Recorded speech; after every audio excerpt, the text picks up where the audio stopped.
All right, we're starting this bulletin with some big breaking news that's coming in. The Border Security Force has reportedly gunned down an intruder.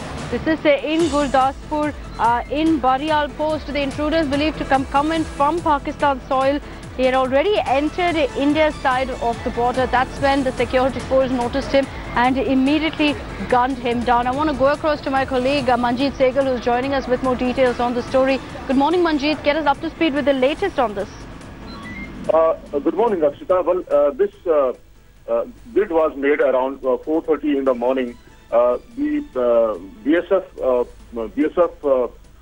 people on the patrolling also warned the intruder, but she refused their continuous warning. She had approached the fence and she was at a distance of 20 meters from the fence when she was shot dead by the BSF outpost at Barial. Her age is around 60 years old. She's a female, and the motive of infiltration is still not known. Investigations are still on, Akshita.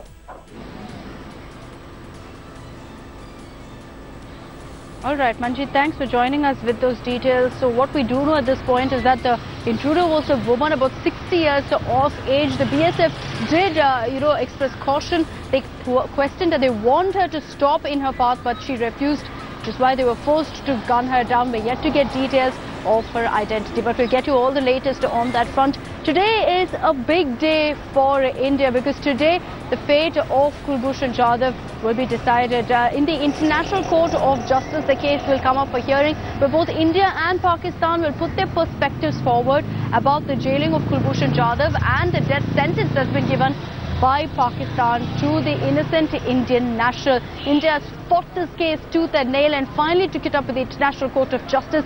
The ICJ has stayed the hanging of Kulbhushan Jadhav and is all set to hear the arguments on both sides from India as well as Pakistan. India has highlighted how Pakistan, in contravention of the Vienna Convention, refused to allow consular access despite repeated requests from India.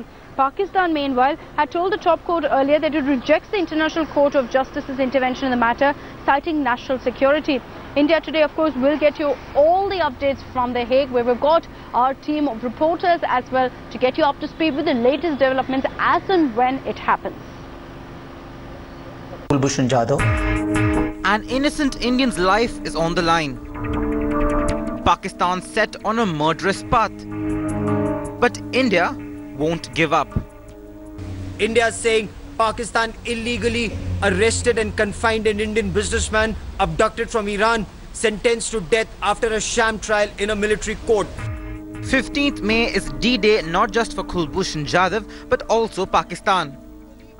And India today is in The Hague, following each and every step of the two parties as they battle over an Indian citizen's right to life. So India's strategy is twofold. One, seek a stay on execution of the death sentence on Kulbhushan Jadhav, and two, seek the annulment of the trial. Pakistan will say that it will not listen to the International Court of Justice on issues of national security. Senior lawyer Hari Salve, representing India at the International Court of Justice, appreciated the government's efforts. Well, you must congratulate the government of India. They have been completely on top of this problem. We had our papers ready in time. We waited for the opportune moment. We moved to court and we got a hearing before the registrar. We persuaded him. He persuaded, in fact, the president of the court was not in Hague. He persuaded him and this order has been passed. And I think it's a recognition that the court feels we have a serious case. Pakistan is clearly in the dock. Realizing it can't defend a sham trail, Pakistan will not be sending any representative to the International Court of Justice, according to our sources. You have the mastermind of 26/11 Mumbai terror attacks, Hafiz Mohammed Saeed, openly meeting people, spewing venom against India in Pakistan when he's supposed to be under house arrest. Pakistan has taken absolutely no legal and penal action against him despite a mountain of evidence. On the other hand, an innocent Indian businessman like Kulbhushan Jadhav was abducted in Iran, taken into Pakistan, illegally sentenced to death in a sham military trial. India and Pakistan have faced off at the International Court of Justice on multiple occasions, and India has usually been the winner. The most famous one, of course, the Run of Kutch in 1968, where it all started in the global arena, where Pakistan had sent army patrols in the area. This was decided in favor of India, 10% area for Pakistan and 90% for India. Case number 2 were the rights of flying in airspace over India. That was also a really high-profile case at the time. That's case number 2, where Pakistan said that India was breaching aviation laws. India said there was no treaty since the 1965 war. How did that one turn out? This was completely dismissed. But this case is much more important than the others, with the life of an Indian citizen at stake. It's a test for Pakistan. Will it choose civility or murder? India's focus is to highlight human rights violations by Pakistan and Vienna Convention not being followed by Pakistan. Should India get reprieve, then India and Pakistan will bilaterally take this forward, the issue of Kulbhushan Jadhav. Should Pakistan not agree to the jurisdiction of the International Court of Justice, then India is free to take this matter bilaterally or to the next level. But top sources in Government of India are saying for 1.5 hours Monday morning, India will put forward its case on Vienna Convention and human rights not being followed. Gaurav Sawant at the International Court of Justice at The Hague for India Today.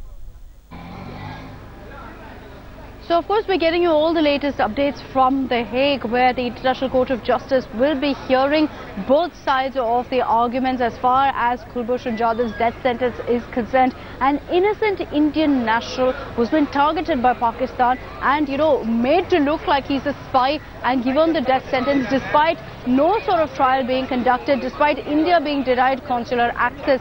Even as, of course, we track all these developments at The Hague, there are also a number of Indian nationals who come together to pray for Kulbhushan Jadhav. In Hague itself, at a Gurudwara, Indians gathered to have a joint prayer meet of sorts for Kulbhushan Jadhav. Take a look at this report.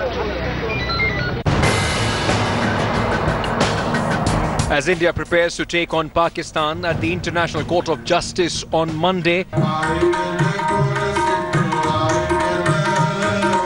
a special prayer was organized for Kulbhushan Jadhav at a Gurudwara in The Hague.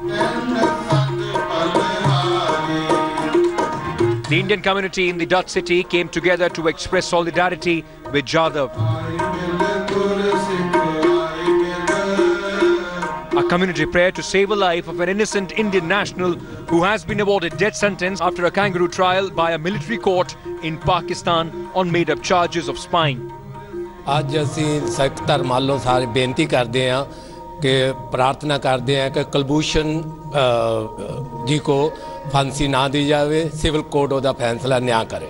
We had a prayer here that Baba Gurudev, Lord, he saves life, that he may come out from these problems and he can survive and continue his life with family.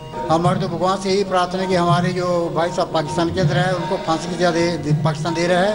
हम भगवान से प्रार्थना करते हैं कि उनको फांसी की सजा नहीं होनी चाहिए और इंडिया गवर्नमेंट को भी पाकिस्तान के अगेंस्ट स्टेप उठाना चाहिए कि ये गलत हो रहा है.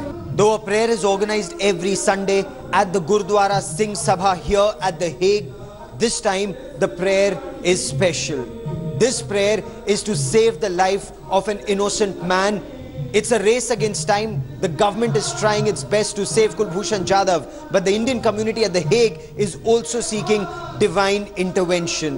In this prayer, there was a special mention of Kulbhushan Jadhav, hoping that he will be saved from the gallows in Pakistan and hopefully will come back home to his family.